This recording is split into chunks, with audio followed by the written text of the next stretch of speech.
Bueno, pues en contra de lo que se piensa y del socorrido argumento antisemita, que si los han perseguido siempre alguna razón habrá, la verdad es que el antisemitismo ha tenido razones bastante diversas y además contradictorias. Es verdad que hay algún episodio en la Biblia de antisemitismo, incluso habría quien diría que la esclavitud en Egipto es un periodo de antisemitismo, pero la verdad es que el antisemitismo empieza a partir del helenismo, es decir, prácticamente estamos hablando del siglo IV antes de Cristo. Antes de eso ha podido haber episodios, pero son episodios muy aislados y más relacionados con la política que con otra visión.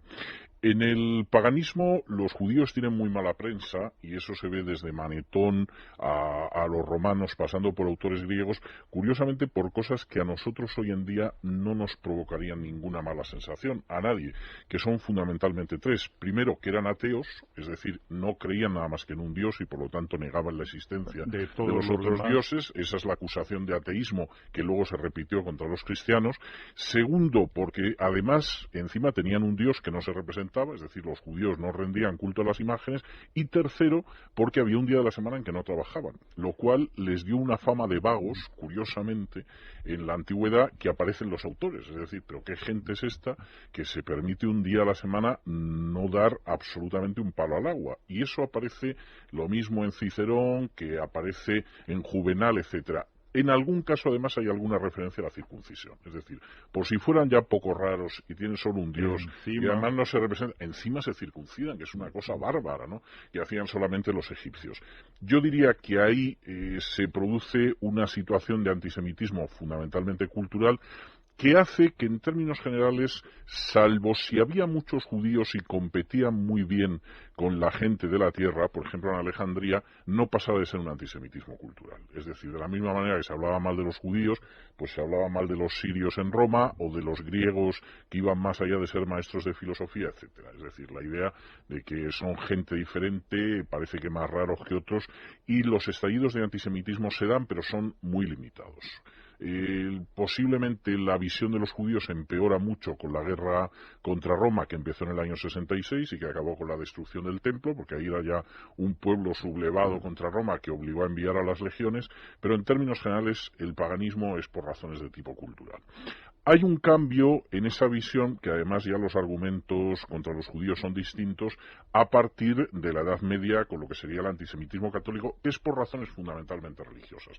Es decir, los judíos son un pueblo deicida, son los pérfidos judíos de los que hablaba, por ejemplo, la liturgia del Viernes Santo hasta el Vaticano II, y en un momento determinado el judío se asocia, y esto sí es algo que surge en la Edad Media, con la usura, pues fundamentalmente porque a los judíos se les va prohibiendo una serie de tareas que hace que al final lo que ahora serían las actividades de los bancos, de manera mejor o peor llevada, pues quede en manos de los judíos, lo que provoca envidias, hay que resentimientos, decir etcétera. que eso es tan cierto como que a lo largo de la Edad Media van teniendo obstáculos para ser labradores, que era Exactamente. lo que eran los judíos como todo el mundo. Habitualmente, o desarrollar otros oficios, Claro. porque efectivamente los oficios estaban muy intervenidos. Pero la labranza, porque además, claro, terreno que no labraban ellos, pues lo labraban, y gremios, pues si no entraba nadie, Exactamente, para eso se inventaron los gremios, no para que entraran, sino para para que que no no pudieran entraran. entrar. Bueno, pues fueron quedando relegados a estos cargos que a veces,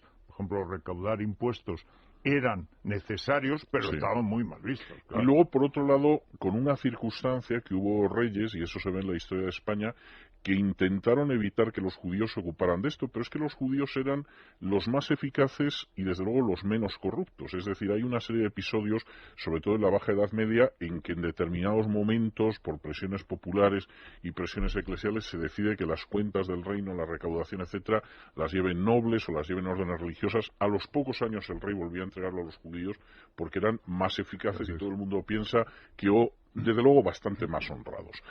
Hay un cambio en el antisemitismo y esto es curioso con la Ilustración. La Ilustración, que yo diría que está muy idealizada, era, por ejemplo, profundamente racista, era muy reaccionaria en cuanto a la alabanza de monarcas como Federico de Prusia o Catalina la Grande, y era muy antisemita. Y curiosamente, en el caso de los judíos, la acusación que se hace de los judíos es que son creyentes y son bárbaros. Y en ese sentido es gente supersticiosa que sigue creyendo pues que Dios se le apareció en el Sinaí a Moisés, que le dio las tablas de la ley, justo etcétera. al revés Exactamente que en Grecia. todo lo contrario que en el otro lado, lo cual no deja de ser significativo.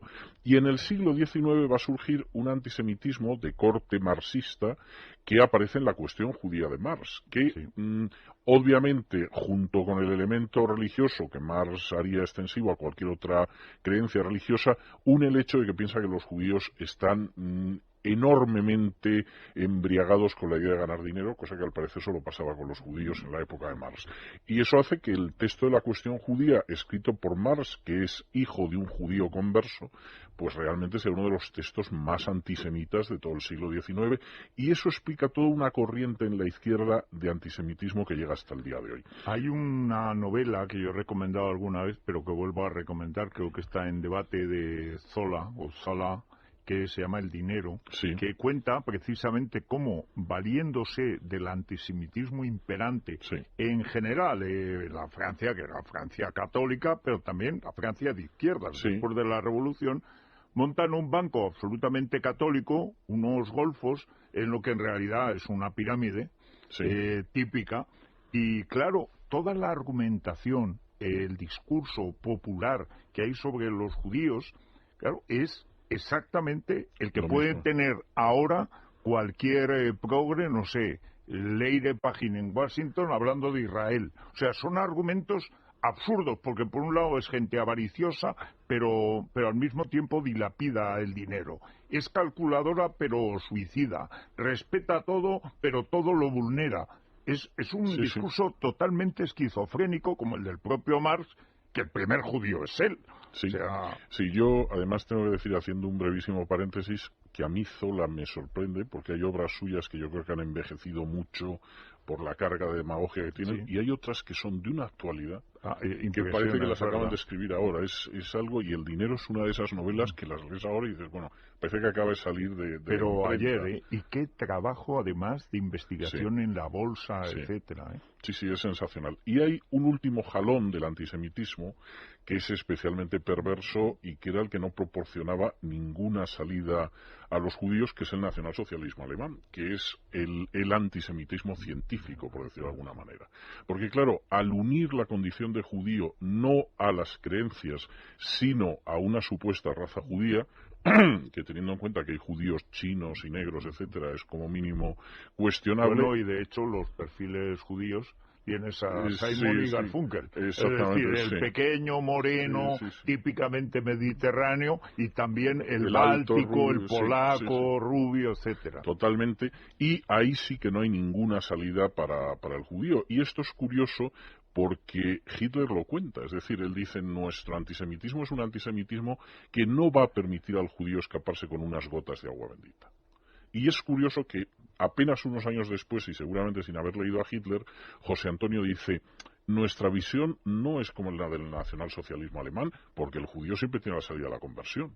Es decir, que de alguna manera el nazismo es la suma de todas las causas de antisemitismo que han existido, porque el judío es al mismo tiempo un peligroso comunista rojo y un capitalista que controla las finanzas. Es una cosa sin ningún problema. Pero además lo dicen de Trotsky, judío, dice, bueno, ¿en qué quedamos? ¿Es comunista o es capitalista? Las dos cosas. Las dos cosas. Es impresionante. Y al mismo tiempo no hay posibilidad de escapar de esa situación porque ni siquiera cabe la conversión forzada, supuesta o real, porque efectivamente el sistema es la raza. De modo que yo diría que las razones son muy amplias.